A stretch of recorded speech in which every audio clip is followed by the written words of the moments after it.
Okay, so beginning your day, and got a smaller group of people here with the monks and various community members off on their Yosemite trip, and then having a period of forest practice. So it's a opportunity for quiet, solitude. And when I say sort of quiet and solitude, especially from the forest tradition, it doesn't mean sort of absolute quiet or absolute solitude, but just pulling back and giving time on oneself, with oneself, for oneself, but still having a certain level of engagement where, okay, we're doing, just like now, we're gathering for breakfast, having chores, having the meal together,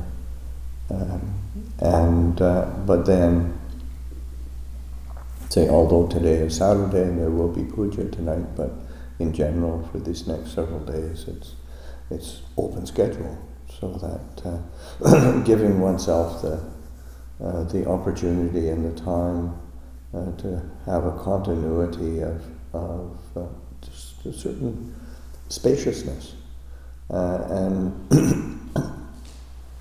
and it's important to reflect on what the mind does with spaciousness, because we tend to, we were talking about the other day, nature boring a vacuum. So we have a bit of space and we fill it with, whatever fantasy or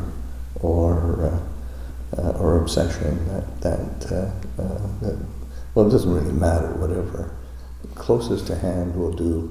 We're not very selective, really. Just fill the mind up. But what's really important is paying attention to where the mind is going, what the mind is doing, learning about our different habits and conditioning, and not being intimidated by, say, silence or space or time on one's own.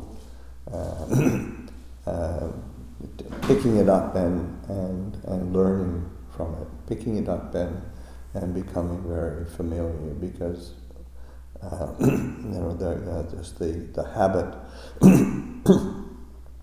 of the world is engagement and distraction, and to be shifting attention, pulling attention back to just being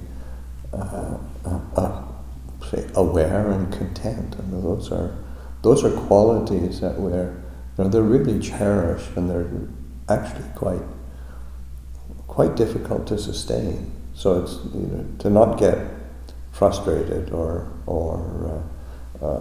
as they say, or intimidated by restlessness or doubt or sort of impulse, because you can watch that arise, you can watch it cease. That is the beauty of this practice. You're not necessarily trying to force the mind into any particular special state of mind, but learning how to pay attention, learning how to return to the quality of knowing, and then that knowing that allows things to arise, things to cease. The pleasant can arise and it can cease. The unpleasant can arise and it can cease.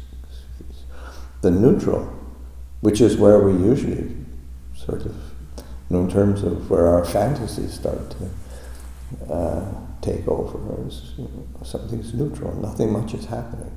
So we fill the space with distraction. Just learning about the mind, it's like becoming a good friend of one's own mind, one's own heart.